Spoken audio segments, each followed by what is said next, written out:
Two people, same city, same exact starting salary. Yet fast forward 5 years and one of them is rich while the other is completely broke. Why does that happen? Let's look at two friends, Rahul and Aman. They started their corporate jobs on the same day. They sat in the same office, earned the same pay, and lived in the same neighborhood. At the end of their first month, they both looked at their bank accounts and saw a balance of exactly zero. When you're just starting out, having no savings is a common, even expected baseline. Since their physical resources and starting conditions were identical, the math of their income can't explain the wealth gap. The answer isn't buried in a spreadsheet. The real divide happened entirely in their heads. It came down to a microscopic shift in how they mentally categorized their paychecks.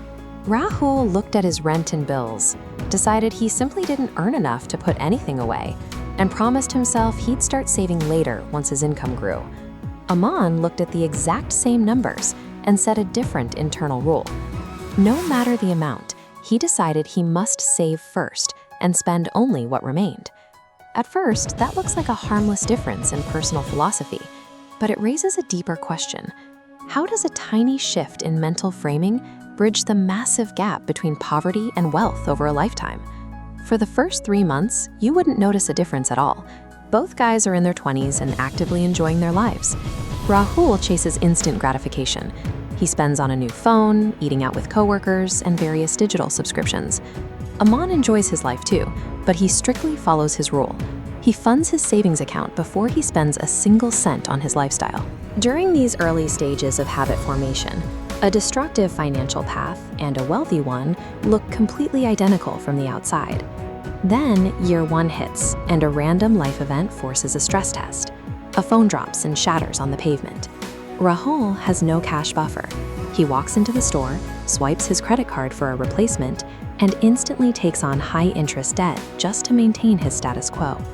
Aman faces the identical problem, but because he paid himself first, he seamlessly taps into the small emergency fund he's been building. Unpredictable emergencies act as the great equalizer.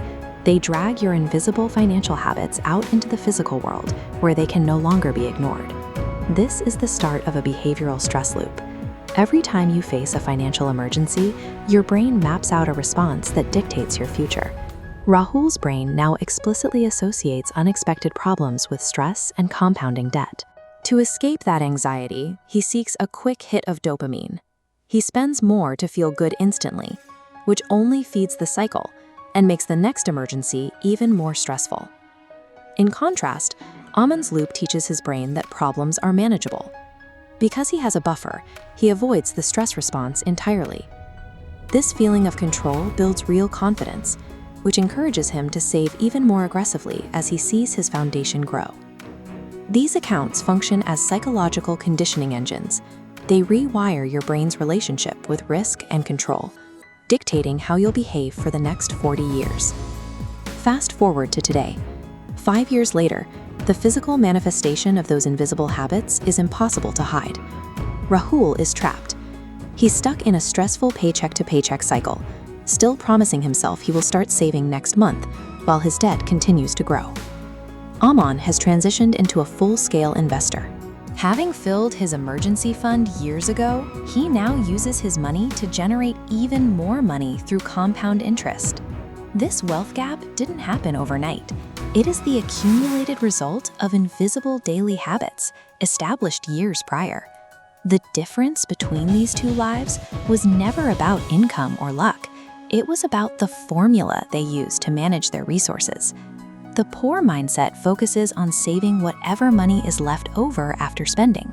Usually, that amount is zero. The rich mindset relies on swapping those two variables. You calculate your savings first, then force your lifestyle to fit into whatever is left. If you want to escape the cycle, stop waiting for a larger salary to solve your problems. Start controlling the resources you already possess today. Money alone won't change your life. Your behavioral relationship to that money is what creates your future.